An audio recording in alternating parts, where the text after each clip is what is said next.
Welcome to the Lawyer Talk by A&D. My name is Daniel, managing partner at A&D Law Firm. Today I want to talk about a pattern I've seen for more than a decade. Foreign investors rarely lose money in Vietnam because of the deal itself. They lose money because they misread the system, the legal logic, the operational reality, and the way stakeholders actually behave. And once that misunderstanding is baked into the deal, it becomes very expensive to unwind. Let me start with the biggest misconception. Most investors come in believing Vietnam is smaller Singapore or cheaper Thailand. But actually, Vietnam doesn't scale down from any of those markets. It operates on a different set of assumptions, like different regulatory interpretation, different notion of control, different enforcement dynamics, and very different incentive for local partners. The mistake is not about lacking information. The mistake is using the wrong mental model to interpret that information. In many markets, holding 51% of share gives you the driver's seat. But in Vietnam, it only gives you a number.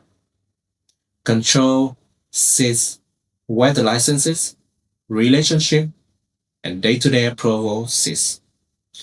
I've seen many investors own the majority but still lack of control over hiring, control over compliance, control over government communication, control over procurement, even control over the bank accounts of the company. So the cap table looks perfect, but the real power sits elsewhere, not here. Another point foreign investors underestimate is interpretive discretion.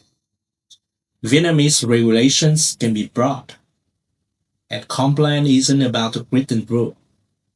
It's about how different authorities interpret responsibility in practice. A structure might look compliant on paper, but if a provincial official interprets responsibility differently, the entire model may need to be redesigned overnight. Foreign investors often spend weeks, months, even years negotiating a term sheet. But the most decisive factor is not about documents. It's about the alignment of incentives. This is where many JV structure fails.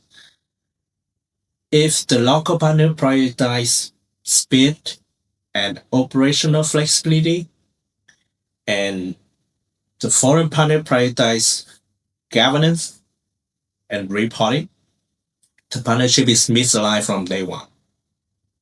No clause can fix misaligned incentives. These patterns show up different industry, from tech, retail, pharmaceutical, manufacturing, to logistics. The sector changes, but the logic doesn't. I will give you three scenarios I faced with my clients before so you can understand more about that. Scenario 1. A foreign company owns 60% of the retail JV, but the local partner controls the licenses and the field operations. Whenever compliance issues arise, the foreign partner is technically responsible, but practically powerless. Scenario 2. A tech investor signs standard shareholder agreement copied from Singapore. It collapsed in Vietnam because reporting requirements, tax obligations, and data rule invalidate half the assumptions. Scenario 3. A foreign investor chooses a partner purely based on brand reputation. Operationally, the partnership breaks because their incentive structure never aligned in the first place. None of these failures come from valuation or commercial model. They come from reading Vietnam through the wrong lens. To navigate Vietnam effectively, I think and I believe foreign investor needs a different framework. One built on three strategic questions. One, where does real control sit? Not the legal control, the operational control. Two, how will authority interpret responsibility when something goes wrong? Because this determines who needs to hold which license, who said what, and who answers question during inspection. Three, are incentives aligned when the market turns difficult? Partnership look aligned during growth, of course. The test on weight appears during pressure. If an investor can answer these three questions clearly, 80% of the transactional risk disappears. Vietnam is a high growth, high potential market. But like every frontier market, it rewards those who understand its logic, and it punishes those who insist to apply someone else. Foreign investors don't fail here because Vietnam is difficult. No.